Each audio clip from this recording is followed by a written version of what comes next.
Congress party के वरिष्ठ नेता रामलाल ठाकुर अपने इस्तीफे पर अड़िग हैं। रामलाल ठाकुर ने कांग्रेस पार्टी के अंदर गुटबाजी को हावी करार दिया है और कहा है कि कांग्रेस पार्टी के उदयपुर चिंतन शिविर में जो संकल्प पारित किए गए थे उसकी कांग्रेस पार्टी कभी भी पालना नहीं कर रही है। चिंतन शिविर में एक व्यक्ति एक पद की बात हुई थी, लेकिन पार्टी के अंदर उसे लागू नहीं किया जा रहा है। रामलाल ठाकुर ने कहा कि वे एक मिनट के लिए भी पार्टी के उपाध्यक्ष पद पर नहीं रहना चाहते हैं। उन्होंने पार्टी हाईकमान को इस्तीफा भेजा है। हाँ, मैंने दिया इस्तीफा, बात नहीं आई थी।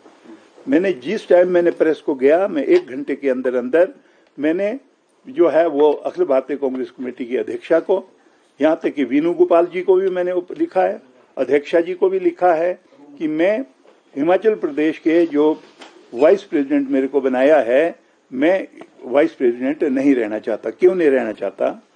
देखो, पहली चीज तो यह है कि जो चिंतन शिविर हुआ था राजस्थान में, उसमें डिटेल में डिस्कस हुआ था ये, और ये कहा गया था कि जो पुराने जो पदाधिकारी है, कई सालों से चले हैं, उनको किनारे हटके नौजवानों को मौका देना चाहिए।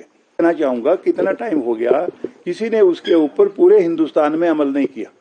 और जब आपने चिंतन शिविर में डिस्कस कर दिया कि भी जो पदाधिकारी पुराने चले हुए हैं उनको दूसरों को जगह छोड़नी चाहिए, 2-2 पदों पे नहीं रहने चाहिए, तो मैंने इसलिए जो है वो जो अपने वाइस प्रेसिडेंटशिप है उससे मैंने इस्तीफा दिया है। आज की तारीख में क्या 38-40 तो आपके वाइस प्रेसिडेंट हो गए, भाई आपके 40-45 जो है वो जनरल सेक्रेटरी हो गए।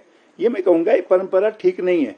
जो जाता है वो दिल्ली से अपने समर्थकों की नोटिफिकेशन करवा के आ जाता है, फिर दूसरा नेता जाता है वो अपनी नोटिफिकेशन करवा के ले आता है। ये मैं कहूँगा ये परंपरा ठीक नहीं है। जब कांग्रेस पार्टी का नया अध्यक्ष बनता है तो पुरानी कार्यकारिणी भंग हो जाती है, लेकिन वहां से एक लेटर लेते पिछले वाले भी चालू रहेंगे और नए भी हो गए। आप मेरे को बताइए, ये इतने 40 जो 45 वाइस प्रेसिडेंट उनको बनाने की जरूरत क्या है? और इसलिए मैं आपसे कहना चाहूंगा कि मैंने रिजाइन इसलिए किया था क्योंकि राजस्थान में ये डिस्कस हुआ था कि पुराने जो ऑफिस बीरर हैं, जो कई सालों से चले हैं, उनको इस्तीफा दे देना चाहिए और किनारे हट के पार्टी का काम करना चाहिए।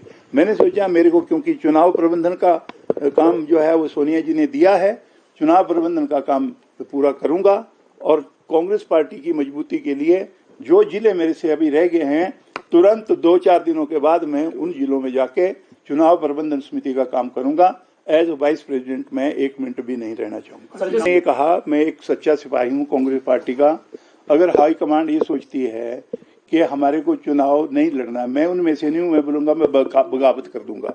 मैंने कहा कि मेरी जगह अगर किसी को और को भी टिकट देना है तो मैं सहर्ष उसको स्वीकार करूंगा और पार्टी की जो है वो काम के लिए चुनाव में पूरा काम करूंगा और पार्टी के सच्चे सिपाही के नाते काम करूंगा। मैं कोई विधायक के नाते या मंत्री के नाते नहीं कांग्रेस पार्टी में। किसी एक को सीएम फेस की जरूरत है अनाउंस करने की? नहीं बहन, देखो मैं उसको नहीं मानता।